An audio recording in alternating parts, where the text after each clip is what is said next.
Asia-Pacific region is the world's most natural disaster-prone area, accounting for more than half of the world's natural disasters that occurred in the last year. Whether it's the devastating earthquake that recently struck Nepal, killing 8,000 people, or Typhoon Yolanda that left a path of havoc through the Philippines in 2013, natural disasters serve as a wake-up call to risk-prone countries to prepare for what might strike next. One way of accomplishing such in-depth preparedness is through the Multinational Communications Interoperability Program and its capstone event, Pacific Endeavor. MCIP is a multilateral program within US PACOM. Its job is to go out and engage with the multilateral partners within the Pacific AOR.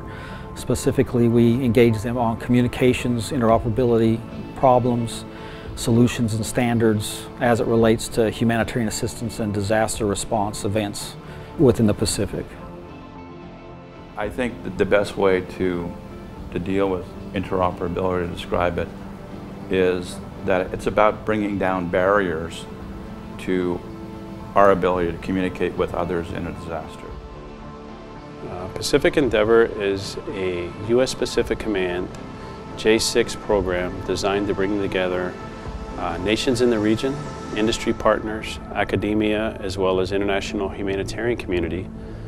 We bring them together for an annual event known as our capstone, where we conduct a multitude of modules in support of communication process development and interoperability assessments. Due to recent natural disasters and because natural disasters can strike at any moment, the necessity for a good emergency management plan is paramount.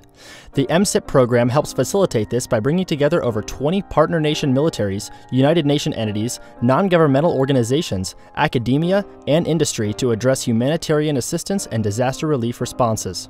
One of the strengths of the MCIP program is getting this diverse range of nations together because the time to have a conversation about a humanitarian assistance, disaster relief activity is before it occurs, not after. And that's really what I think MCIP gives Australia. A seat at the table, an opportunity to be heard, but importantly an opportunity to learn from the experiences of others. With a certainty of not if, but when a typhoon or earthquake will hit the Manila region, the Philippine Army decided to host Pacific Endeavor 2015. For us Filipinos, who are usually hit by typhoons 21 times in a year, we could only prepare for so much and for so long. At one point in time, we will be needing the help of the other people. Pacific Endeavor is one channel where the military sector is opening up in the spirit of collaboration with the civilian sector towards saving the human race. The whole activity, the whole Pacific Endeavor experience is exciting.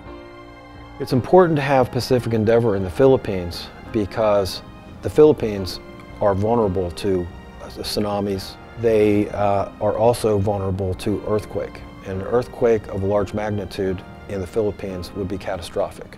In fact, that's the scenario that's driving our tabletop exercise during Pacific Endeavor. So it really brings a realness, a reality to what we're doing, and it makes it all that much more relevant and important to the participants here. It was important to hold Pacific Endeavor in the Philippines this year because they actually experience many HADR events each year, so they're actually a very skilled partner in this area. So we were able to learn a lot from them. They shared a lot of lessons learned. We're able to bring in a lot of their military, government, and NGO organizations to share those lessons learned with us. Having people share past experiences and lessons learned helped this year's Pacific Endeavor participants understand the importance of communications and interoperability. In Japan, we have had many disasters, especially a great tsunami in 2011, and we suffered big damage. Then I was in operation and worked together with United States forces. I appreciate them and felt importance of interoperability. So Pacific Endeavor is very important to improve interoperability. So a few years ago, Super Typhoon Yolanda struck the Philippines. widespread devastation as it ripped through the country. As a result, there was a major international response to the aid of the Philippines. I was fortunate to be able to go to the Philippines as part of a U.S. team and work with the AFP, the Armed Forces of the Philippines, and their JA6 or their communications personnel. What it allowed me to do is kind of look at some of the communication gaps that were occurring, some of the challenges that the Armed Forces of the Philippines communicators had, and then take that back as a lessons learned to how we could apply it in Pacific Endeavor under a information sharing or training environment. To ensure participants understand the severity of natural disasters, the Pacific Endeavor Capstone event teaches the participants to practice how they would react in a real-world situation. A white cell was organized to create a scenario or tabletop exercise that would simulate an environment that would place participants in a humanitarian assistance and disaster relief situation. White cell is also like the scenario cell. So basically, they take the requirements that the MSIP Secretariat says, hey, these are the things we want to help resolve or solve or find out for this particular tabletop exercise. And they work with NGOs, government agencies around, like the National Disaster Risk Reduction Management, and the actual military component, of course. And they say, okay, here's the things we need to know. Here's, based on the past year's exercise, some key lessons learned or things we need to work on or challenges that we need to resolve. So based on these questions, I want you to come forth and prompt our training audience, in this case it's the corporate board at the TTX, with these challenges so we can find out how to improve. Participants took this year's event to heart, having learned that the 2014 earthquake tabletop exercise in Nepal became a reality when a devastating earthquake hit the country in early 2015. We conducted Pacific Endeavor 14 in Kathmandu, Nepal. It was an earthquake scenario, very close to the actual earthquake which struck 7 months later. We were focusing primarily on the importance of establishment of a multinational coordination center, which is where all the responding nations will come to a central location and enabling a sharing of information to occur. We also tested a variety of systems in real-world scenarios, utilizing the topology and the mountain of the region of Nepal. How do we best utilize those RF systems, those telephony systems, those IP systems in mountainous regions? So the 2014 was as close to what we felt would be the response if a real disaster occurred. What we do understand from our Nepalese partners that the training that we conducted, the NMCC operations, the radio operations, the ability to forecast where to place those communication systems was very instrumental in their initial establishment of their response element, and it provided a great deal of assistance as far as their teams already having familiarity with those processes. The MSIP has supported us to establish the command and control system during the real disaster, that is 7.8 mega, the scale earthquake that hit Nepal on the 25th April 2015. And the PE that organized in 2014 helped us to come up with the MNMCC from its establishment to sustain its operation. So it was really helpful, and the PE gave us a great insight to deal with that disaster. This year's White Cell consisted of communication experts from many different areas to include the National Society for Earthquake Technology, Humanity Road, and the World Food Program. These experts utilized their real-world experiences to unexpectedly add new twists to the scenario. The tabletop exercise gets people to think about the important questions, not necessarily solve all the problems right then, but at least outline, all the things that they might need to know to operate on a more efficient level. Like, here's a problem. How would your country respond to this particular event? What equipment would you have to bring? Who would you need to notify? What are the policies in place in your governments that might help or might hinder your expected response? And those are the key questions that become very important before an event happens. While the scenario-based training is critical, it was also just as important to make sure these concepts were being understood through model-based training. During the 2-week event, participants broke out into various senior leader engagements, hands-on equipment assessment exercises, and 3 sub-workshops: Radio Endeavor, Cyber Endeavor, and SATCOM Endeavor. All of the Endeavor workshops are fully collaborative events that link military and industry participants to develop fundamentals during a HADR event. Radio Endeavor brought participants together to familiarize themselves on radio best use practices and principles. The Radio Endeavor covers topics relating to the use and management of the electromagnetic spectrum. It also includes the interference analysis and reporting, radio theory, the ground and skywave propagations, and the national coordination for the use of spectrum. Well, one of the big things in any disaster, a lot of those national systems aren't capable anymore. So one of the biggest resources still out there are HF radios. And we found that out in Kathmandu, and a lot of those ham radio operators was passing information that they could see on the ground. And if we can tie that into an IP network, that gets it out to the whole world that much faster. So our response time can be that much quicker, and we can get the services that those people on the ground need. Cyber Endeavor addresses approaches and best practices as it applies to information assurance computer network defense during an HADR event. Cyber Endeavor focus on information assurance and cyber network defense, linking both the military, partners in civilian, and all participants. We collaborate to analyze, to monitor, and try to solving about the threats in computer security system. SATCOM Endeavor focused on the fundamentals of SATCOM terminal operations and practical techniques. The Global VSAT Forum conducted modules that allowed participants to receive commercial SATCOM installation and operation certificates. SATCOM Endeavor is an information sharing module that provides information, training, and allows exposure to new technologies related to satellite communications, primarily satellite data communications. There's an important need for collaboration between industry, academia, non-governmental organizations, and the military. We are all there with a single mission of helping and supporting the affected population. And each organization brings its own skills, capabilities, and resources. And being able to increase the number of trained VSAT installers who can potentially be deployed during a disaster helps the response. Along with the workshops, technical operational assessments were conducted to develop the multinational capacity to deploy and manage data and transmission networks, use multiple channels of communication, and the implementation of multinational forces standard operating procedures. The Joint Interoperability Test Command assessed network installation procedures, network reliability, network security, and video voice service capability to support the exercise architecture. For JITC, what we do for the Pacific Endeavor and the MSIP overall, we assess those radios and the systems that the coalition partners bring to make sure that they are interoperable. Interoperable is that they can talk to each other.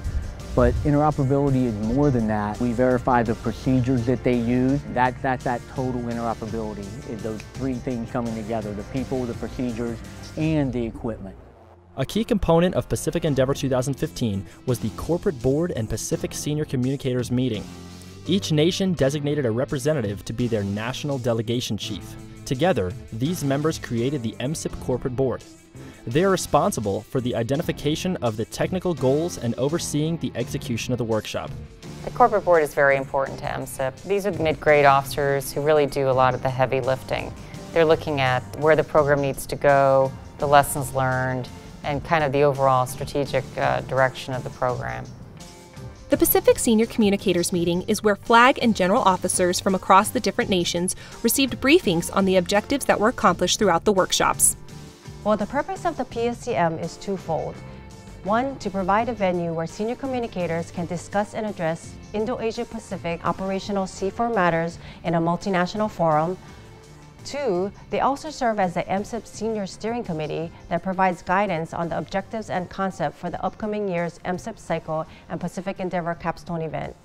Pacific Endeavor is, I would say, almost a unique forum for a senior communicator within the Pacific region. It's one of the few opportunities that I would get to be able to mix with such a diverse range, diverse set of nations, For example, I'm sitting next to the senior communicator from Mongolia, and on my left is the senior communicator from Papua New Guinea.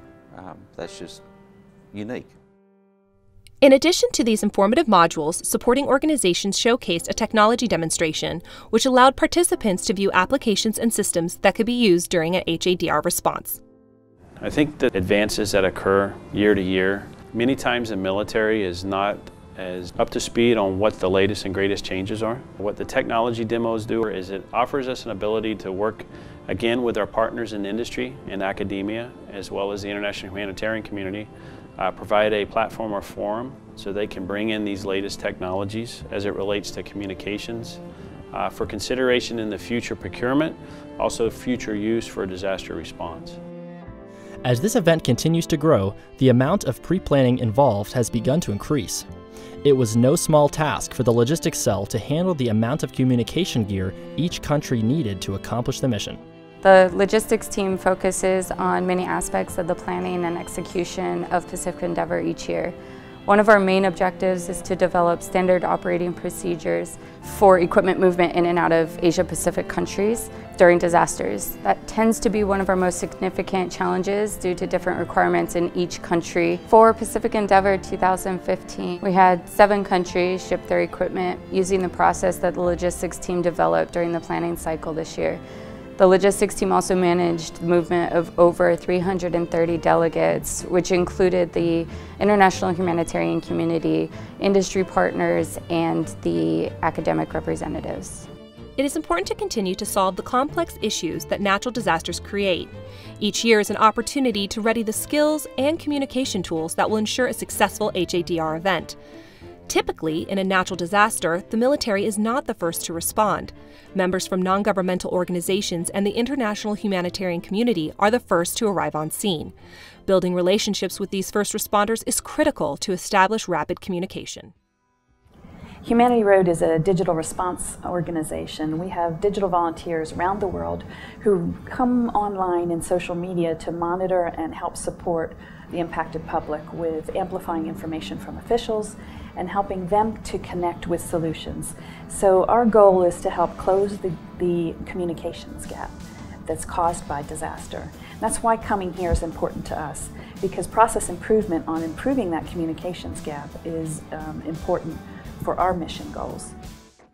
As PE came to a close, everyone left feeling a sense of accomplishment and confidence should they have to meet again under less than desirable circumstances.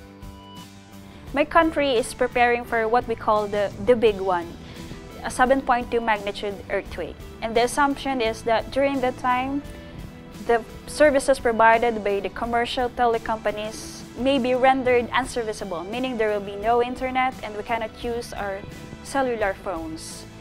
And with that, there will be a difficulty in making communications between the local responders and the survivors at the most devastated areas.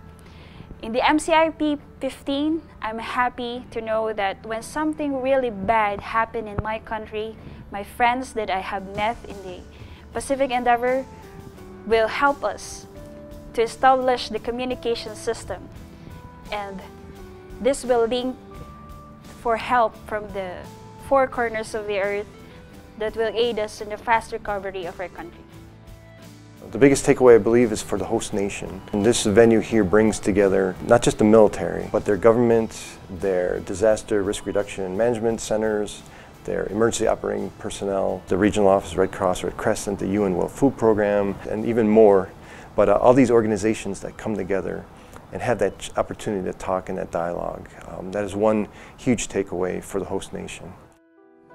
I think Pacific Endeavor 15 was an amazing success. We had great participation of all the nation countries, just an amazing opportunity to meet with all the NGOs. The technology demonstrations were really neat because they reinforced the work that we were learning about with HADR. And then plus, really one of the most important things was the lessons learned, especially from Nepal and from the Philippines. Just amazing lessons learned that definitely we all benefited from.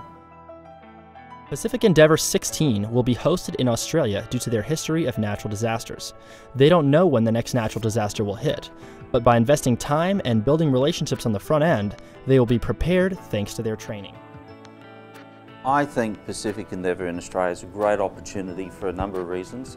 One, we're finally able to bring people to Australia, but also it's an invaluable opportunity for us to put on the table a real-life scenario, which is for next year a Category 5 cyclone or hurricane making landfall in the vicinity of Brisbane, and to workshop it and understand how we can perhaps improve and enhance upon our government and our military response to that situation. I think Australia's event next year is going to be really exciting because they're hosting it at their simulation center. So we're hoping we get maybe some more realistic simulation of the HADR event, and I think that should really add to the scenario.